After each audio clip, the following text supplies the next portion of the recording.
नमस्कार। आज हम भगवत गीता के अध्याय 3 पर बात कर रहे हैं, मतलब उसकी शुरुआत पर। इसे कर्मयोग का आरंभ भी कहते हैं और हमारे पास जो जानकारी है वो इसी हिस्से के बारे में है। ये वो जगह है जहां अर्जुन एक बड़ी, आप कह सकते हैं, उलझन में है। जी बिल्कुल। एक बहुत गहरी दुविधा है उनके मन में। हाँ, उनका सवाल सीधा सा है कि भाई ज्ञान का रास्ता बेहतर है या फिर कर्म का।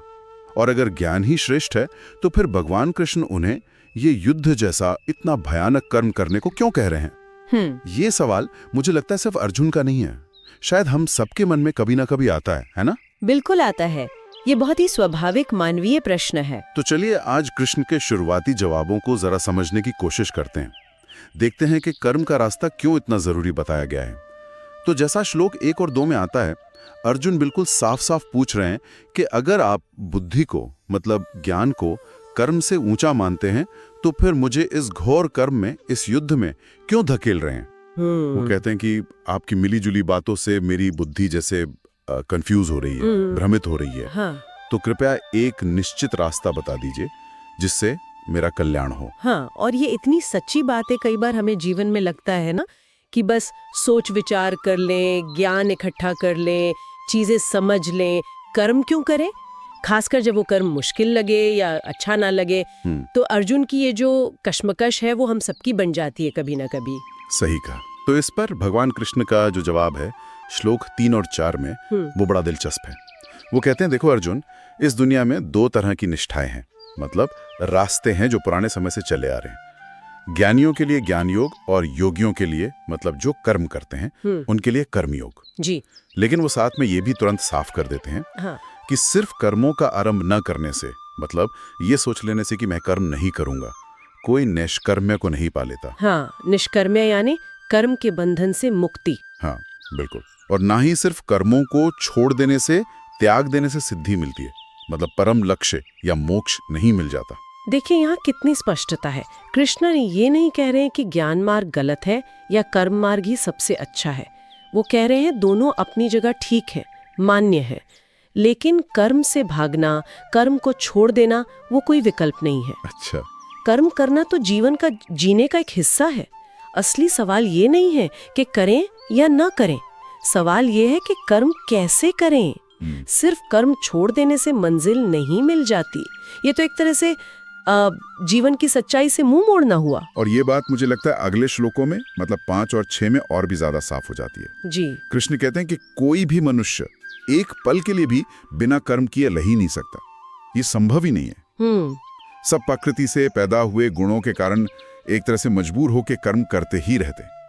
वो पंक्ति है ना, कार्यते हवश कर्म सर्व प्रकृति जैर गुणे। जी, प्रकृति जैर गुणे, ये बहुत बहुत महत्वपूर्ण है। मतलब हम सब प्रकृति के 3 गुणों के असर में हैं। सत्वगुण यानी अच्छाई, संतुलन, रजस गुण मतलब गतिविधि, जुनून, और तमस गुण यानी जड़ता, अज्ञान। हाँ। और ये गुण हमें लगातार कुछ ना कुछ करने के लिए प्रेरित करते रहते हैं। हम सांस लेते हैं, वो कर्म है। हम सोचते हैं, वो भी कर्म है। हम चलते हैं, वो भी कर्म है। तो कर्म से बचना तो नामुमकिन है। मुद्दा भागने का है ही नहीं, मुद्दा है कर्म को सही दिशा देने का। तो मतलब ये हुआ कि कर्म तो करना ही पड़ेगा, ये जीवन की सच्चाई है, उससे भाग नहीं सकते। लेकिन फिर अर्जुन की जो चिंता थी युद्ध को लेकर, वो भयानक कर्म वाली बात, तो शायद अब वो कैसे करें वाला सवाल आता है जिसका आप जिक्र कर रही थी। बिल्कुल सही पकड़ा आपने, एकदम वही बात। यहीं पर कृष्ण वो सिद्धांत लाते हैं जिसे हम निष्काम कर्म कहते हैं। ये श्लोक 7 से 9 में है। जी। वो कहते हैं कि जो इंसान अपने मन से इंद्रियों को काबू में रखता है और, जरूरी बात, बिना किसी आसक्ति के, मतलब फल की इच्छा के बिना, अपनी कर्म इंद्रियों से कर्म योग का आचरण करता है, वही श्रेष्ठ है। और वो इस पर जोर भी देते हैं कि अपना नियत कर्म करो, मतलब जो तुम्हारा कर्तव्य है उसे करो, क्योंकि कर्म ना करने से तो कर्म करना कहीं बेहतर है। जी। अरे कर्म के बिना तो, जैसा आपने कहा, शरीर चलाना भी मुश्किल है, संभव ही नहीं। हाँ, और फिर वो सबसे मुख्य बात कहते हैं श्लोक 9 में कि यज्ञ के लिए किए गए कर्म के अलावा, मतलब जो कर्म यज्ञ की भावना से नहीं किए जाते, वो बाकी सब कर्म इंसान को बांधते हैं, बंधन का कारण बनते हैं। अच्छा। इसलिए कृष्ण अर्जुन से कहते हैं, तुम आसक्ति से मुक्त होकर उस यज्ञ के लिए ही कर्म करो। वो कहते हैं ना, यज्ञार्थात कर्मणोन्यत्र लोकोयम कर्म बंधना। यज्ञ के लिए कर्म, ये सुनने में थोड़ा मतलब क्या इसका मतलब है कोई पूजा पाठ या हवन करना? आज के समय में इसका क्या अर्थ लें? देखिए, यज्ञ का यहाँ बहुत गहरा और व्यापक मतलब है। सिर्फ हवन कुंड में आहुति देना ही यज्ञ नहीं है। यहाँ यज्ञ का मतलब है कोई भी ऐसा काम जो हम स्वार्थ से ऊपर उठकर करें, किसी बड़े उद्देश्य के लिए, सेवा भाव से, या सिर्फ अपना कर्तव्य समझकर करें। जब कर्म इस भावना से किया जाता है, निस्वार्थ होकर, तो वो हमें बांधता नहीं है, बल्कि वो हमें मुक्त करता है। वो कर्म ही एक तरह की पूजा बन जाता है। वाह। आप सोचिए, हम सबका जो रोज का काम है, हमारी जिम्मेवारियां हैं, अगर हम इन्हें बोझ न समझें बल्कि कर्तव्य की तरह निभाएं, बिना सिर्फ ये सोचे कि मुझे इससे क्या मिलेगा, फल की चिंता किए बिना, तो शायद वही आज के समय का यज्ञ है। वाह, ये तो बहुत बहुत अच्छी तरह समझाया आपने। तो इस पूरी बातचीत से कुछ मुख्य बातें निकल कर आ रही हैं। पहली तो ये कि कर्म से बचना संभव नहीं है, नहीं, वो तो करना ही पड़ेगा, हमारी प्रकृति ही ऐसी है। जी बिल्कुल। सवाल ये नहीं कि करें या ना करें, सवाल ये है कि कैसे करें। एकदम सही। और दूसरी मुख्य बात यह है कि कर्म का फल हमें नहीं बांधता, हमें बांधती है उस फल से हमारी आसक्ति, हमारी इच्छा, हमारी नियत।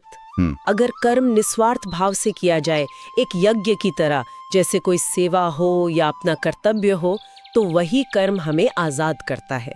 तो कृष्ण कर्म छोड़ने को नहीं कह रहे, वो कर्म को बदलने को कह रहे हैं, उसे बंधन से मुक्ति का जरिया बनाने को कह रहे हैं। तो आज हमने कर्मयोग की इस शुरुआती समझ को टटोला है, कैसे अर्जुन की उलझन हमें कर्म की जरूरत और उसे सही ढंग से करने के तरीके तक ले जाती है। हाँ, और ये हमें सोचने पर भी मजबूर करता है ना, कि हम अपनी रोजमर्रा की जिंदगी में, अपनी भागदौड़ में, अपनी जिम्मेदारियों को निभाते हुए इस अनासक्त भाव को या इस यज्ञ की भावना को कैसे ला सकते हैं। ये शायद हर किसी के लिए सोचने की बात है अपने अपने जीवन में। कर्म करते रहे, चिंतन करते रहे।